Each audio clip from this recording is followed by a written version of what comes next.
निंदाम विंदधति यदि में किम ततो दीन दीनम सर्वम चेतस्यात कुटुंबम किमु मम ततो दुर्दशा स्युस्तता किम।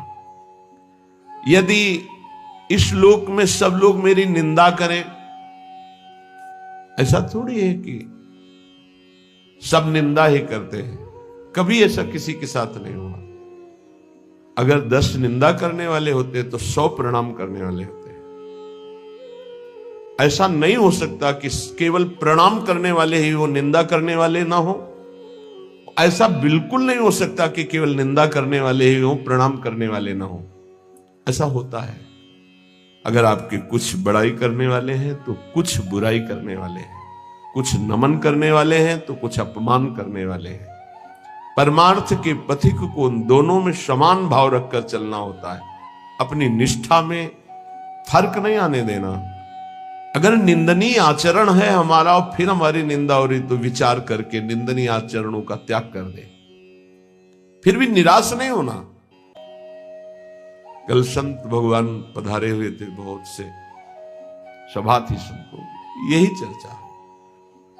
जैसे पीछे एक साधक ने वृंदावन में कहीं मोबाइल से गलत देखने का अभ्यास बना लिया और उसे त्याग नहीं पा रहा था।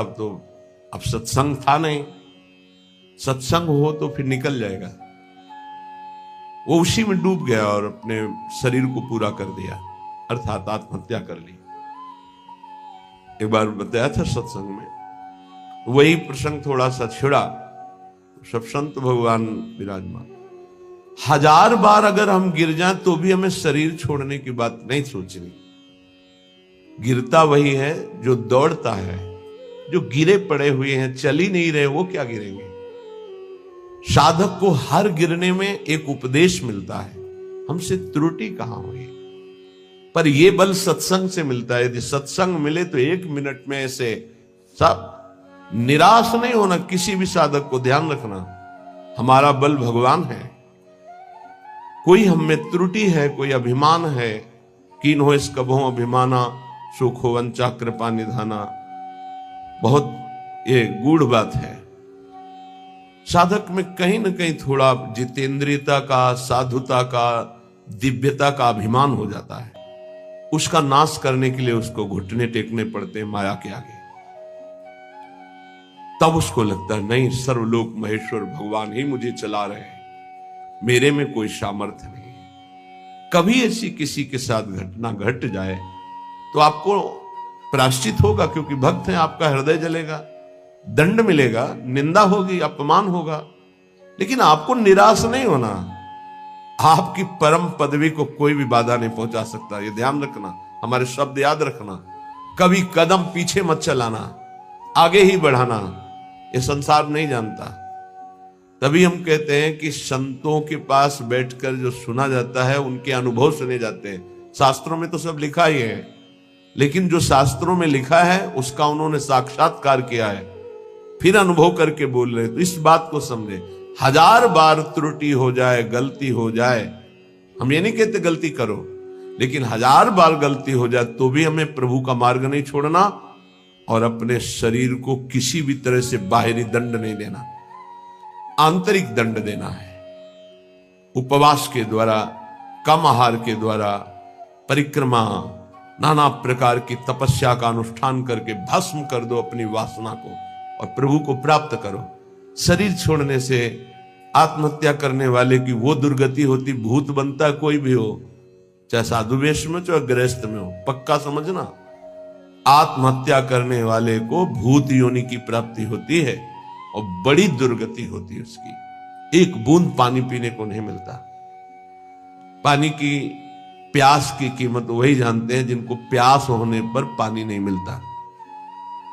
तुम क्या जानो, एक बूंद पानी उस जीवात्मा को नहीं मिलता जो प्रेत योनि को प्राप्त होता है, तो पागल बना घूमता है।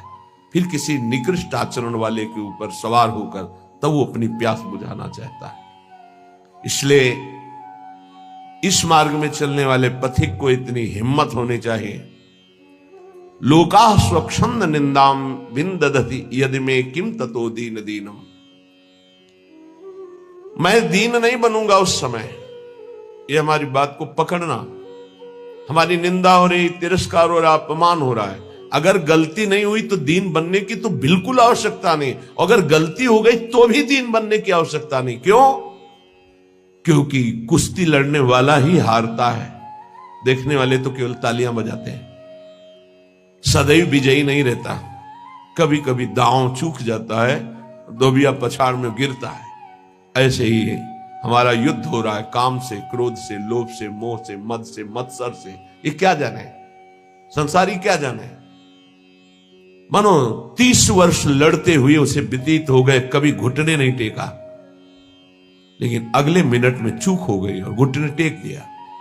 अब संसार उसकी पराजय की निंदा करेगा, लेकिन हम उस उपासक को सपोर्ट करते हुए हृदय से कहते हैं, कभी ने घुटने टेका, फिर खड़े हो और दौड़ प्रभु की तरफ, देख तो संसार पर विजय प्राप्त कर ही लेगा। नामे भक्ता प्रणश्यति। ये जरूरी नहीं है कि हम अपने शरीर को त्याग दें, क्योंकि ऐसी गलत, ऐसे प्राय जिनको सत्संग नहीं मिलता ऐसा कर देते हैं। निष्ठावान त्रिभुवन पर विजय प्राप्त करता है। लोका स्वच्छंद निंदाम विंधतति। चाहे कोई कितनी निंदा करे, तुम्हें फर्क नहीं पड़ना है। और फर्क पड़ जाता है तब जब सत्संग नहीं मिलता। ये हम आपको सत्य कहते हैं। सत्संग में बड़ी सामर्थ्य है। संतों के वचन अमोघ अमृत होते हैं। सत्संग ही बचाता है, संत वाणी ही उठाती है हमको। नहीं तो कभी कभी ऐसी दशाएं जीवन में होती हैं कि साधक निराश हो जाता है। जिसको किसी को कटु व्यवहार नहीं करते, किसी से कोई मतलब नहीं रखते, अपना लक्ष्य केवल, फिर भी गाली दे रहे, फिर भी ऐसे ऐसे षड्यंत्र रच रहे, फिर भी प्रतिकूलता। हे नाथ, ऐसा क्यों हो रहा है? ये कमजोरी हमारी है। इस कमजोरी को संत वाणी दूर करती है। पक्का जब जब जीवन में कहीं कमजोरी आई, तब तब संत वाणी ने हमें उठाया, संत संग ने हमें उठाया। ये हमने जीवन में देखा है। कभी भी हम जहां निराश होने का अवसर आया, वहीं संत भगवान पधारे और ऐसे वचन बोले कि हृदय गदगद हो। कहीं भी कभी भी कोई भी घटना ऐसी जिसमें हम निराश हैं, सामने देखा है कि संत भगवान खड़े हैं और कोई न कोई ऐसे वचन बोले जिससे निहाल हो गए। तो सत्संग के द्वारा ही हमको ऐसी सामर्थ्य मिलती है कि हम निंदा को सह सके। फिर कह रहे हैं, सर्वम चेता स्यात् कुटुंब किमिव मम ततो दुर्दशाः स्युस्तता किम। मेरे परिवार के सब लोग मुझे छोड़ दें, पक्का छोड़ देंगे, क्योंकि जहां जहां राग है वो हरि हटाएंगे, छोड़ देते हैं। जब आप सच्चाई से भजन करोगे, डरना मत। सच्चाई का जब जिस दिन भजन होगा तो परिवार का राग छूटेगा, पर परिवार में भगवत भाव रहेगा। वही हम कह रहे हैं कि भगवत भाव से प्रीति करो, राग पूर्वक नहीं। राग का नाश, राग होता है आंतरिक, बड़ा सूक्ष्म होता है।